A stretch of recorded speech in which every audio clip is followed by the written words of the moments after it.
Rappers in the industry, especially those that are signed, typically never drop leaks, and there's a few reasons for this, but it seems like that trajectory is starting to change a little bit. Let's look at playboi CARTI, somebody who, for me at least, I look at it as him having at least 3 times the amount of leaks than he does release songs. I mean, we're looking at Cancun, Pissy Pamper, Shawty in Love, Moving Different. I could go on for like 5 minutes.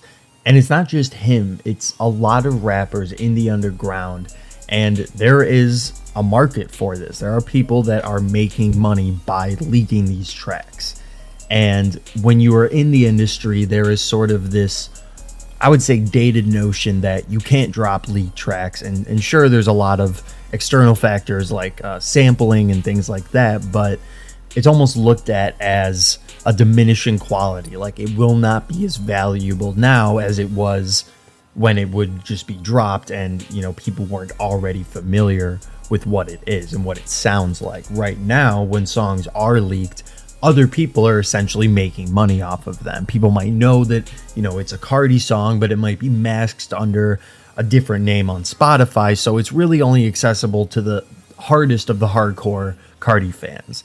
Unless there is a leak like Cancun, Pissy Pamper, and that's the thing for CARTI, there's so much. But things are changing a bit, and I think that is because of Yeat. And I'm looking at Geek, his newest release, and it looks to me like he has a few songs that were leaked initially that he decided to throw on here. And those songs being specifically Dub is the main one, and then also New Turban.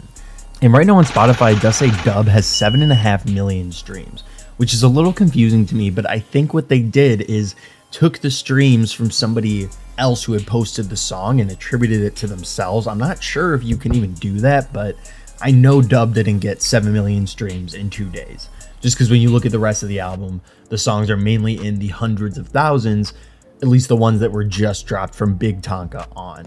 This is a very innovative move for a new artist as well, because Yeat signed to Geffen Records, and that's associated with Interscope, and as we know, CARTI is signed to Interscope as well, and CARTI never drops leaks, and I'm sure that part of that is on him and part of it's on the label, but it's known that if you hear a leak on a CARTI song and it's not something that you heard like a week before, you're probably not going to hear it again. There's been a few cases where we have heard leaked songs like Place and Neon, a whole lot of Red, but the point stands that most rappers don't drop leaked songs because it's looked at as something that has lost its quality and therefore its profitability.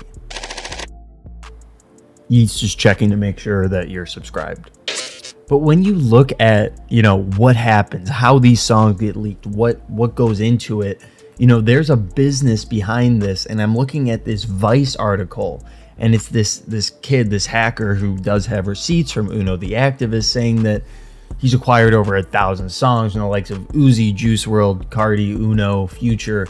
I mean, those are just a couple of them. And I'm sure this kid's still going today, but the average leaks only sell for a few $100s typically, but that's still something, especially when you are not really making anything, you're just dropping and leaking artists' songs. But this also has a detrimental effect on the artist and their ability to make new music, because imagine you are crafting what you think is your magnum opus, you're almost done with it, and then out of nowhere it gets leaked, it gets shown to the public, but it's not done yet. And in the case of artists, it's not a fully mixed song, it's not fully mixed, mastered, maybe there's still some vocals they want to throw on there, and not only that, but it's out there now. That first impression is soiled, it's done. And I think labels especially look at this as a very serious thing. Like, that first impression is so important, especially with marketing and a lot of the money that goes into funding these huge artists and their profitable careers.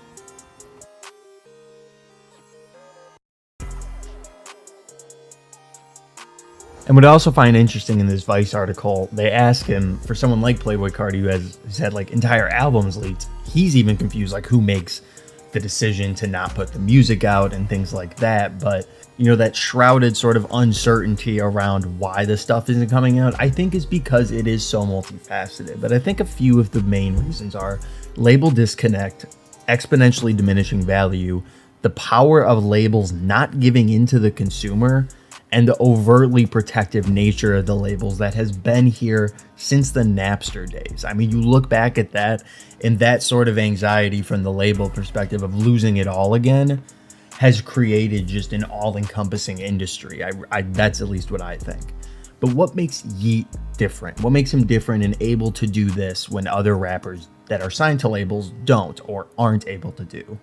Well, I think it's part of just who he is, who he personifies, that he really does have that younger demographic stronghold. And, I think that is such a big component of it, because he knows that there are so many hardcore fans and they would rather have a fully mixed, mastered version that they will go and still listen to.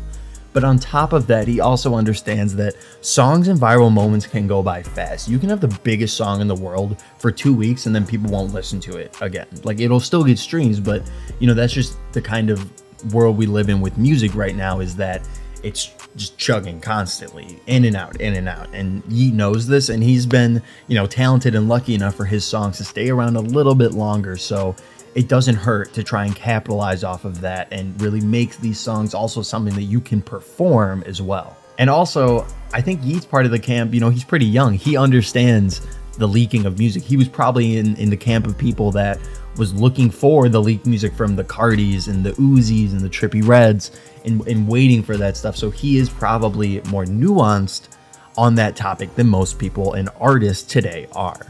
And ultimately, I think that this is a very, very big step for not only Yeat and artists like him, but the industry as a whole, waking up and seeing that people will still stream the music, even though it's been released in different channels and not under their name. Have you listened to 2 Alive Deluxe yet? Let me know, and please subscribe and like, it really helps me out.